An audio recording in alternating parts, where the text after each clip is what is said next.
जय हिंद, जय भारत विद्यार्थियों। और कैसे हैं आप सब। आशा करता हूँ आप सब इस नूतन वर्ष में बहुत आनंद के साथ होंगे, बेहतर प्रयास कर रहे होंगे, अच्छे लक्ष्य लिए होंगे आपने।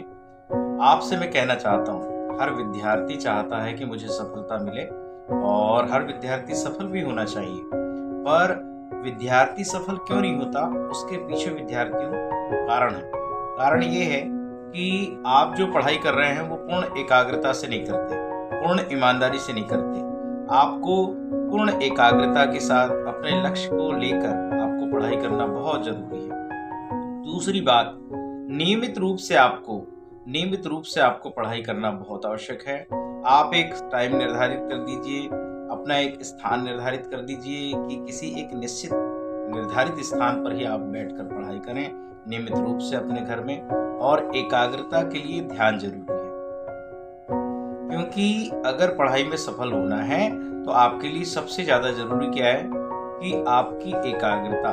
जिस विषय को आप पढ़ रहे हैं वो विषय आपको याद बहुत अच्छे से होना चाहिए। यदि नहीं याद हो रहा है, इसका मतलब ये है कि आप एकाग्रता पूर्वक पढ़ नहीं रहे हैं। आपने देखा होगा, यदि हम कहीं जाते हैं, आपने देखा होगा कहीं हम जाते हैं तो वहां हमने क्या क्या चीज देखा है ना, क्या क्या चीज देखा है उसका हम अवलोकन करते हैं और उसके बाद में आकर यदि हम पूरी चीज यथावत वैसे ही बताते हैं कि हमने क्या क्या चीज देखा था, वहां पे क्या क्या चीज है, तो निश्चित रूप से आपने एकाग्रता पूर्वक उसे देखा है तो आपके दिमाग में वो चीज बैठ गई है। इसी तरह से जब हम किसी विषय में अगर पढ़ाई करना शुरू करते हैं तो उसकी विषय वस्तु को पढ़ते समय हमारे दिमाग में वो बैठना चाहिए कि मैं किस विषय का अवलोकन कर रहा था, किस विषय में मैं पढ़ाई कर रहा था, इस विषय में मुख्य कौन कौन सी बातें बताई गई है। और उन बातों को यदि आप ध्यान रखते हैं तो आप जब बाद में पाएंगे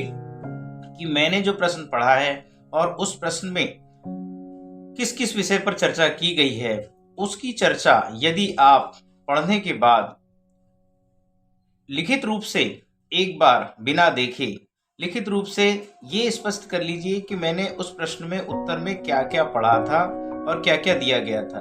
यदि आप ये सही तरीके से अगर आप लिख लेते हैं तो निश्चित रूप से वो आपको याद हो गया है। क्योंकि यदि हम बिना देखे किसी प्रश्न का आंसर सही तरीके से लिख पाते हैं तो उसका अर्थ ये हुआ कि वो हमारे दिमाग में बैठ गया है, हमने एकाग्रता पूर्वक पढ़ लिया है और हमें याद हो गया है। इसका आप 2-3 बार अभ्यास करिए।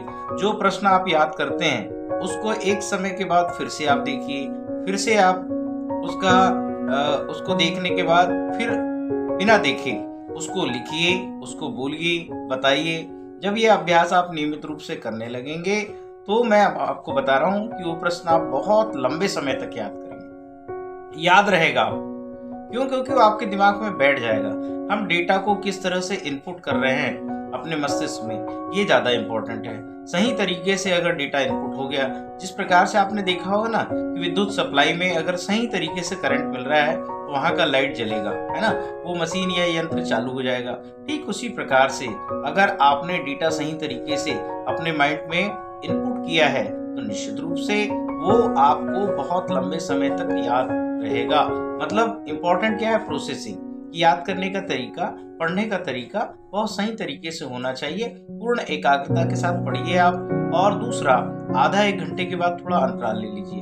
पढ़ने की तरकीब मैं आपको और भी बताऊंगा और निश्चित रूप से ये तरकीबें आप अपनी पढ़ाई में अगर नियमित रूप से करने लगेंगे, मैं विश्वास दिला रहा हूँ कि आप बहुत सफलता के करीब है। निश्चित रूप से आप सफल हो जाएंगे।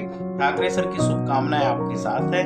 और आप कमेंट्स करके कमेंट बॉक्स में बताइए कि कौन से क्वेश्चन या ऐसे प्रश्न जिनके उत्तर आपको याद नहीं हो रहे हैं, तो आप ऐसे प्रश्नों के उत्तर मुझे भेजिए। मैं शॉर्टकट तरीके से उनके वीडियो बना के अपने YouTube चैनल में डाल दिया करूंगा।